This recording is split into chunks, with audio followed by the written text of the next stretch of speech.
Bonsoir Benjamin Lucas. Bonsoir. Opposant de la première heure à cette loi immigration, député de la NUP des Yvelines, vous étiez à l'origine de la motion de rejet du texte. Qu'est-ce que vous retenez ce soir? Plus du tiers des articles retoqués par le Conseil ou une loi qui était présentée par le gouvernement et à laquelle vous étiez opposé qui est validée?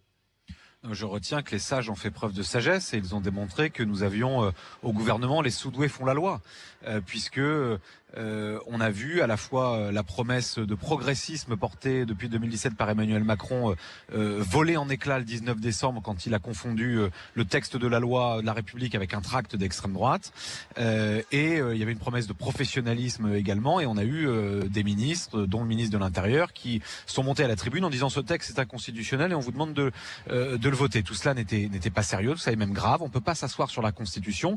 Tout Jupiter qu'il est, le président de la République ne peut pas passer en force comme il l'a fait après la motion de rejet, comme il l'a fait après la commission mixte paritaire. Voilà, donc c'est une victoire juridique, mais évidemment qui n'efface pas ce qui a été la déchéance morale de ce gouvernement le 19 décembre.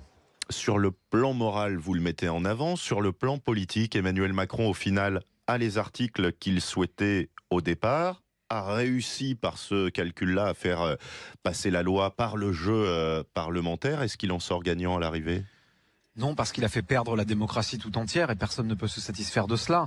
D'abord, il a donné une image terrible du sérieux du travail parlementaire, du travail du gouvernement en assumant l'inconstitutionnalité d'une grande partie de la loi. Et puis ensuite, il a, avec ce débat immigration, contribué à renforcer l'extrême droite. Regardez d'ailleurs les sondages aux élections européennes. Il a entretenu dans ces débats parlementaires un racisme de l'atmosphère. Il a fait en sorte qu'on prenne, sous la dictée de la droite radicalisée, des pans entiers du programme de Le Pen, père et fille dans la loi. Donc il nous a tous fait perdre. Il a fait perdre la démocratie et il s'y est perdu lui-même.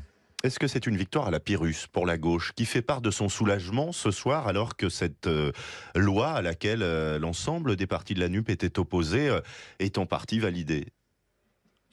Évidemment, nous n'avions pas, nous, la majorité seule pour l'en empêcher. Il y a une victoire, je ne sais pas, en tout cas un soulagement, parce qu'il y a un certain nombre de dispositions qui étaient dramatiques, qui étaient des violations complètes de ce en quoi nous croyons, des valeurs qui sont les nôtres, de ce qui fonde, d'après nous, la République, dont on va s'épargner.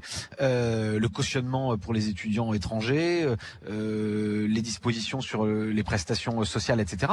Heureusement que tout cela ne verra pas le jour. Après, oui, effectivement, il reste quand même une part du texte qui est un texte que nous combattions, que nous continuerons à combattre. Pour nous, le combat politique ne s'arrête pas aujourd'hui, au contraire. Justement, dans ce qui reste du texte, qu'est-ce qui vous choque? Rappelez-le nous.